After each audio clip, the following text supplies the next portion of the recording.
What's going on, everyone? Dottz here, and today I'm bringing you guys my updated Magicka Necromancer PvP build for the Elder Scrolls Online Deadlands patch. So thankfully this build really hasn't changed all that much, if really at all, from Waking Flame to Deadlands. My MagCro still feels really good, very solid, even after a new patch update. So if you enjoyed the build last patch, it pretty much has stayed the same going into this patch, but I do want to go over the build and go over my setup for anybody that may have missed it last patch and didn't get a chance to try out the build. Now, like I do always say though, before I get into my builds, guys, this is just what I like, what I use, and what works for me. If you want to run something else in your MagCro, go right ahead. This is just what I personally have found success with. Now, before I get into today's video, I just want to talk about a company that I am affiliated with, and that is WordPress. If you or anyone you know is starting a website or wants to create a website for any reason, I personally recommend WordPress quite a lot.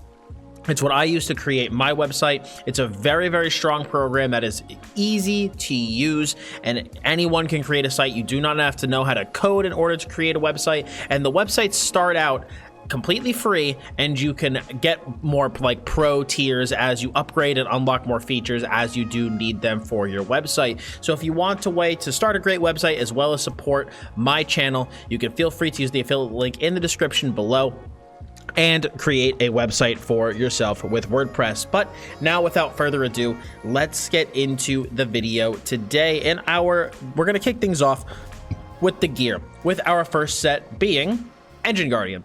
Engine Guardian gives us a line of health recovery, which is kind of useless because health recovery is super nerfed in PvP and we're a vampire, so it's very useless to us. But the two-piece is great.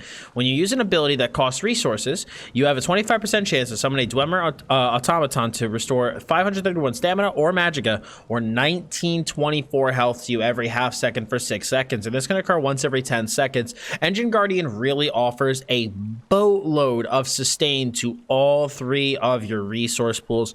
And honestly, this thing is pretty much going to be up every 10 seconds. You know, with the amount of abilities you cast while PvPing, you're basically always going to be procking this thing up. The only unfortunate thing can be that, you know, sometimes you may need magicka and you get stamina, or sometimes you may want stamina and you get healing, or sometimes you want healing and you get magicka. But overall, the set really does come in clutch, and it offers a ton of resources to your character. One of the other great things about it, and I say great when I use it, but I yell about it when I'm fighting it, is that the Engine Guardian actually acts as kind of like a body in front of your character and can really eat a lot of abilities for you. So it does give you a lot of effective tankiness as well, because you have like another, like, you know, attackable unit really close to your character, and so people can like very often mess up and hit the Engine Guardian instead of you. So that does kind of have like an added benefit to it. Our back bar set for the build is going to be Daedric Trickery. This gives a line of health, stamina, magicka, and when you deal damage, you gain 1 of 5 major buffs for 21 seconds, every 9 seconds. Expedition, Protection, Mending, Heroism, and Vitality. This is a huge power multiplier for any build if you can afford to run Daedric Trickery. This gives so many great bonuses defensively. You know, Protection, Mending, and Vitality are all great for healing and tankiness and to make yourself just so much harder to kill. Heroism is going to be great because the build, you know, the ultimates on this build are a little bit more expensive.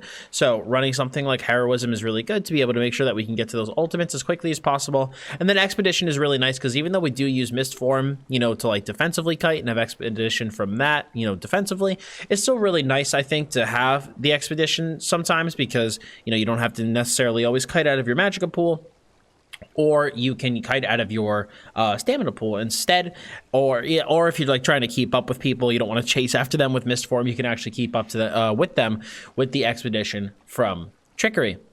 Now, our other 5-piece on the build is going to be Heartland Conquer. This is going to be, gives us a line of spell damage, a line of maximum magicka, stamina, and increases the effectiveness of your weapon traits by 100%.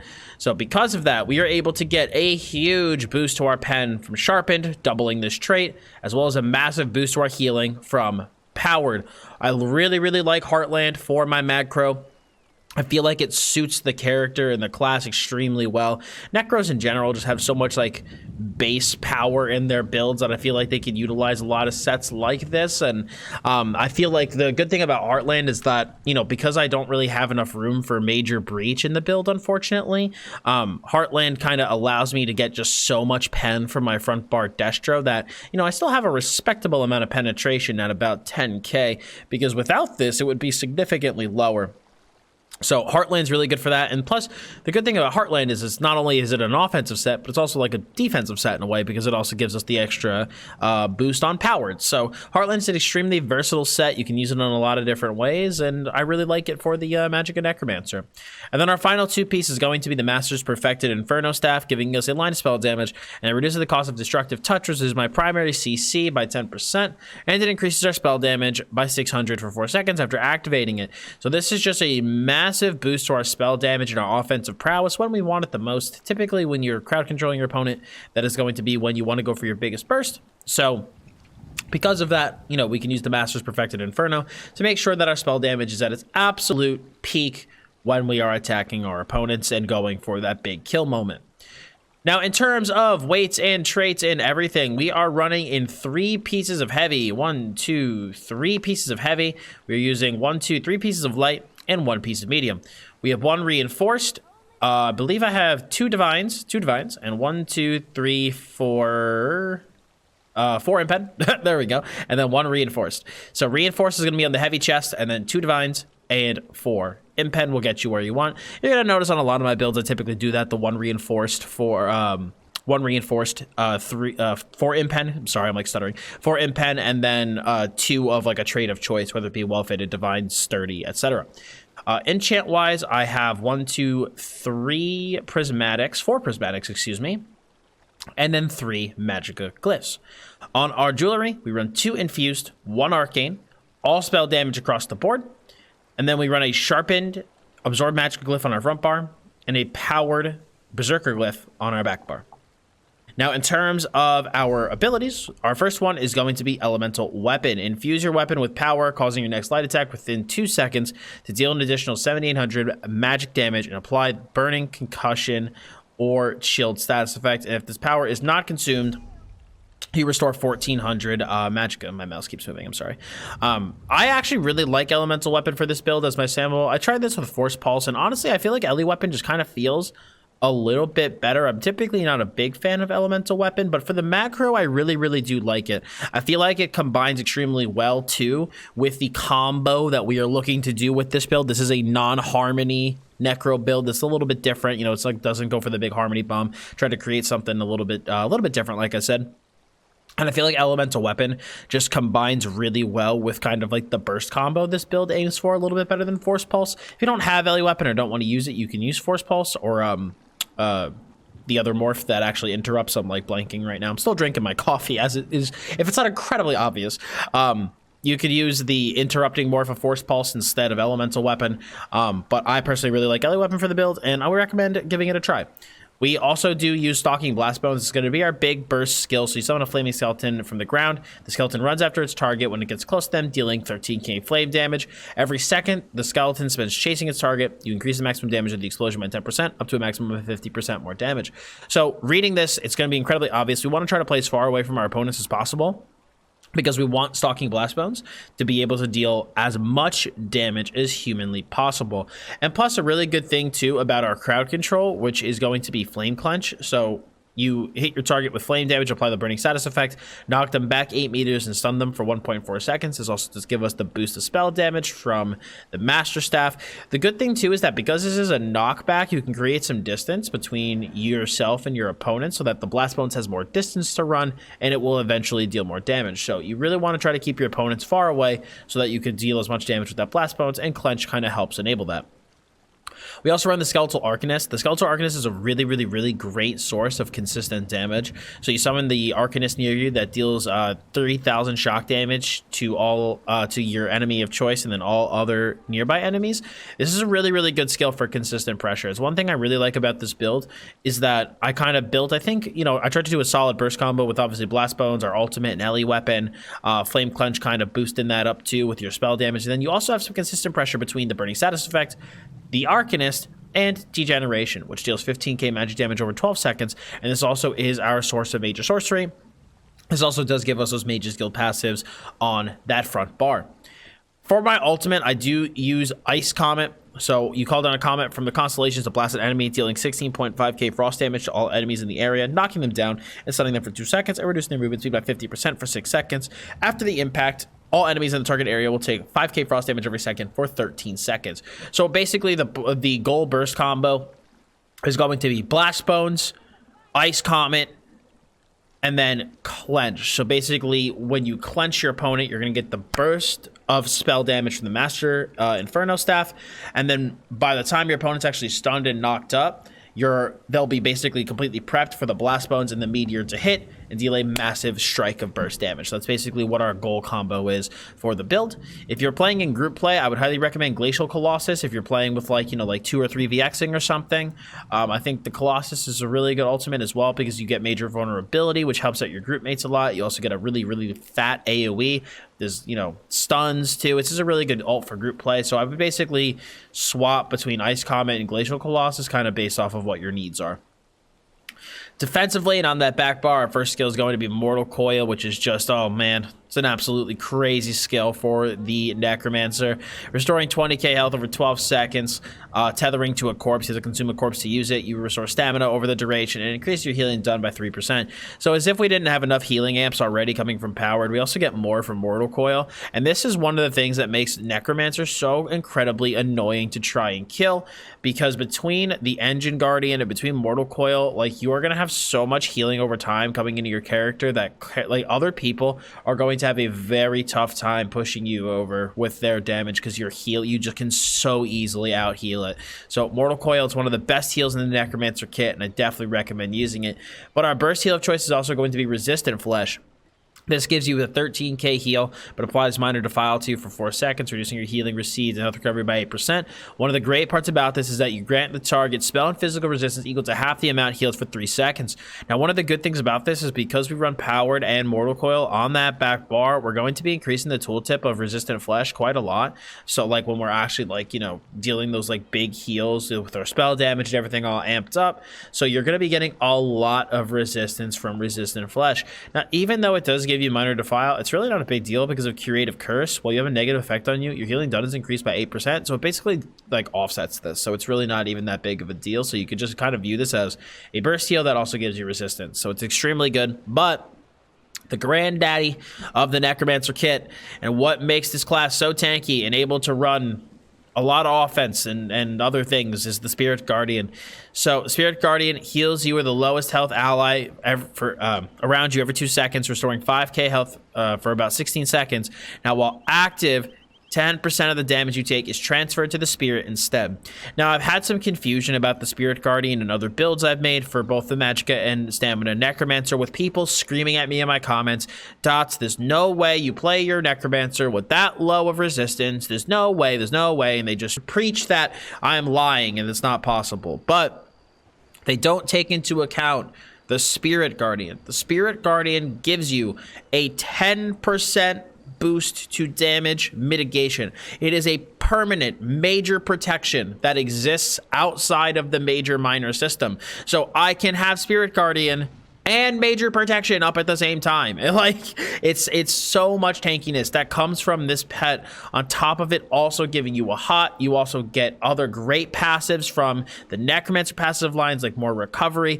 This is one of the best skills in the Necromancer kit, and you're going to want to run it as a pet on basically every build because of how much tankiness it does give you. We also do run Summoner's Armor. This gives us major resolve for 6k resistance for 20 seconds.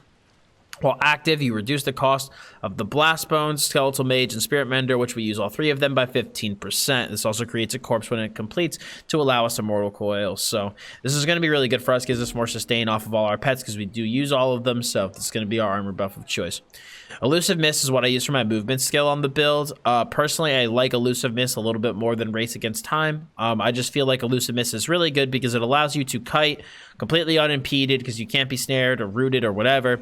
You have Major Expedition, so you move 30% faster, and it reduces the damage you take from players by 75%. So this just really allows you to kite very easily, not, worry about just taking all this damage while you're trying to get to a defensive point. So I do find Elusive Mist to be good.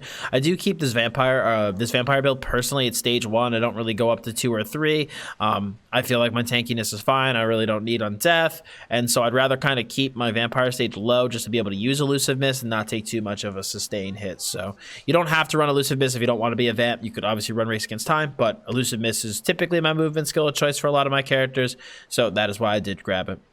We also do run Ravenous Goliath. We do run the big boy on the back bar. Let me tell you, this ability has come in handy so many times while 1vxing. It is absolutely insane. So you become a horrific Ravenous Goliath, increasing your maximum health by 30k for 20 seconds and healing yourself for 30k. While transformed, your damaging light attacks restore 702 health, and your fully charged heavy attacks restore 1700 health. You deal 1800 magic damage to nearby enemies every second and heal for that amount. Now, these abilities scale off your max health, so even though these are the tooltips right now, they're going to be way higher when I actually pop this form and gain all that HP.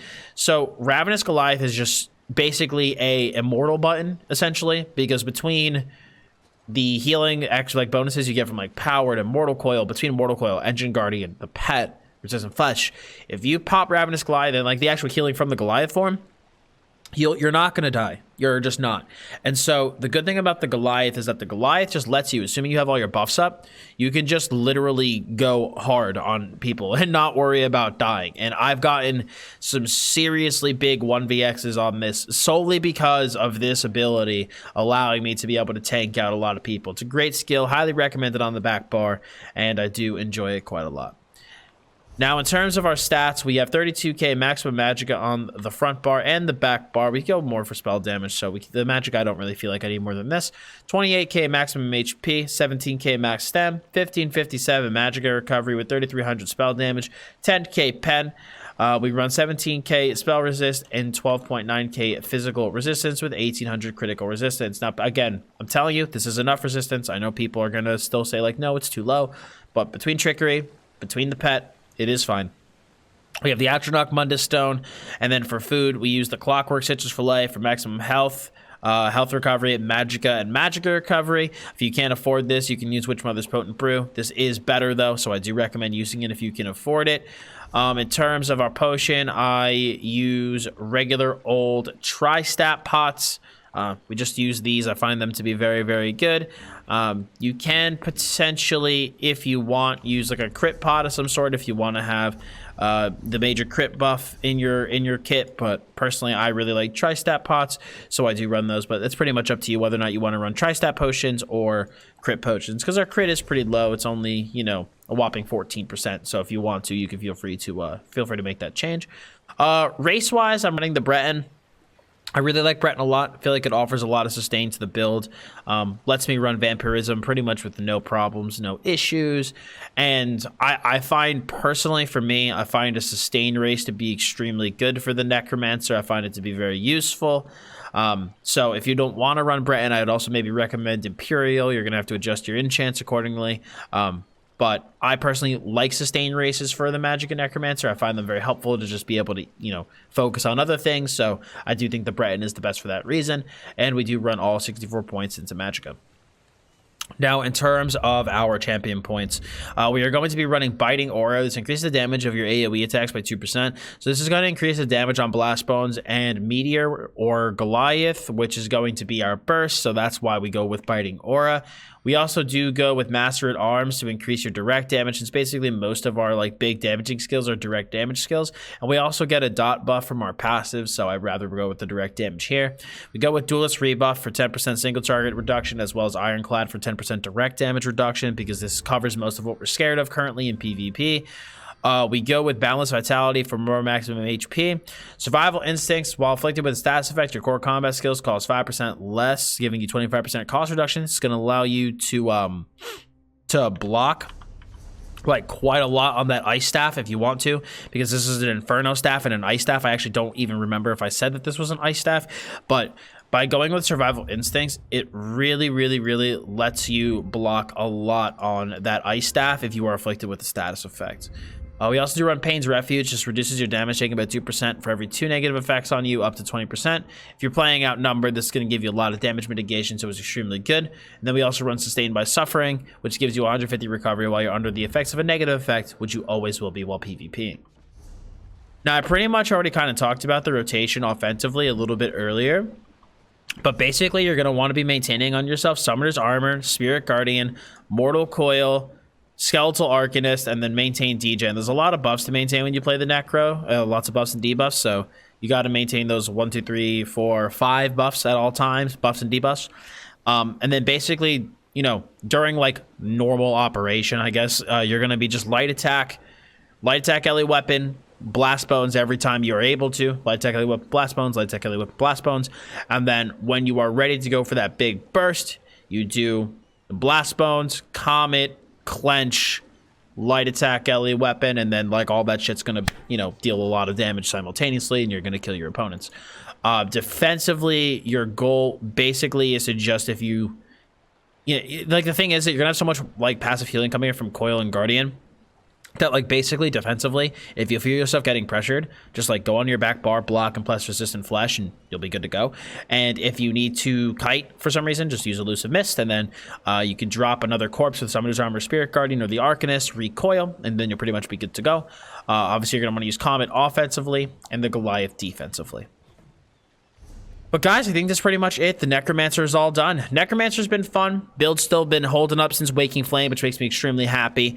If you want to go for some more damage on the build, I'll just mention this real quick. If you do want to go for a little bit more damage, you can drop Engine Guardian and run Battle Orc. Definitely a very good option as well. Will give you more damage and pen while you're going for that burst combo. So just another option. So figured I would just mention that here real quick. But anyway, that's going to be it for me today. If you guys liked the video, I'd appreciate it if you left a like on it. If you have any questions about the Necromancer, feel free to leave a comment below. And for more ESO builds as well as other MMO content, please hit that sub button as well as hit the bell to keep those notifications on. Thank you all so much for stopping by today. I really appreciate it. If you guys do also want to support the channel, be able to also create a great website using my affiliate link in the description below, I would appreciate that quite a lot. Anyway, guys, thank you so much for stopping by today. I appreciate it a lot. As always, I'm Dottz Gaming, and I'll see you all next time.